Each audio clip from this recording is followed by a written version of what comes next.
যে এবারের ইভিএম এ আমার বোতাম নাম্বারটা আপনাদের মনে করাতে এসেছি। এবার ইভিএম এ আমার বোতাম নাম্বার 2। কেন বারবার বলছি 2? আমার বোতাম নাম্বার 2। কেন বলছি 2?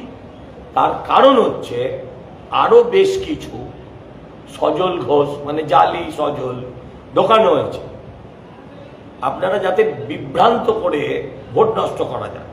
আমি জানি বরানগরের মানুষ শিক্ষিত, রাজনৈতিক সচেতন, তারা বিভ্রান্ত হবেন না, কিন্তু বয়স্ক মানুষ, অল্প শিক্ষিত মানুষ, তাদেরকে যদি 2-5টা ভোট বিভ্রান্ত করা যায়, বিরোধীরা ভাবছে সেটাই তাদের লাভ। আমরা যেমন প্রতি পদে বিরোধীদের চোখে চোখ রেখে শুধু নয়, তাদেরকে যেমন প্রতি ক্ষেত্রে টেক্কা দিয়েছি, এক্ষেত্রেও আমরা সেটা দেখাতে চাই যে মানুষ বিভ্রান্ত হননি। তাই আবার আবেদন করছি, ইভিএম এ আমার বোতাম নাম্বার 2।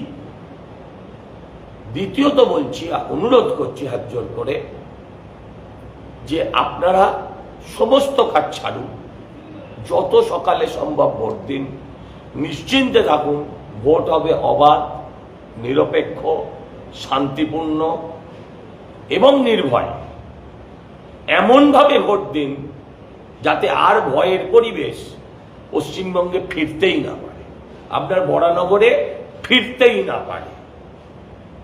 আর একটা বিষয় আমি একটু ক্ষমা চেয়ে নিচ্ছি আপনাদের প্রত্যেকের কাছে হাত জোর করে, সেটা হচ্ছে আমি হয়তো সময় কম ছিল এবছর, হয়তো না, আমি সব বুথ, সব গলি পৌঁছতে পারি।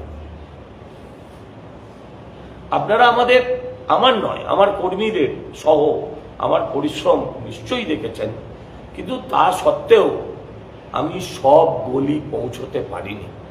বহু মানুষ আমাকে দুঃখ জানিয়েছেন যে তুমি পৌঁছতে পারোনি।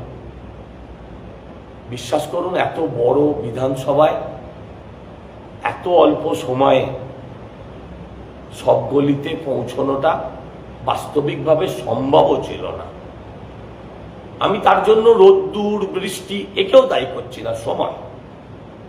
আমি আপনাদের কথা দিচ্ছি, নির্বাচনের ফলাফল যাই, 4 তারিখের পর আবার মানুষের দরজায় যাব পুরো বিধানসভায়। আপনারা এই ত্রুটিটা মার্জনা করবেন। আপনাদের প্রত্যেককে আমি, যারা আমার গণদেবতা,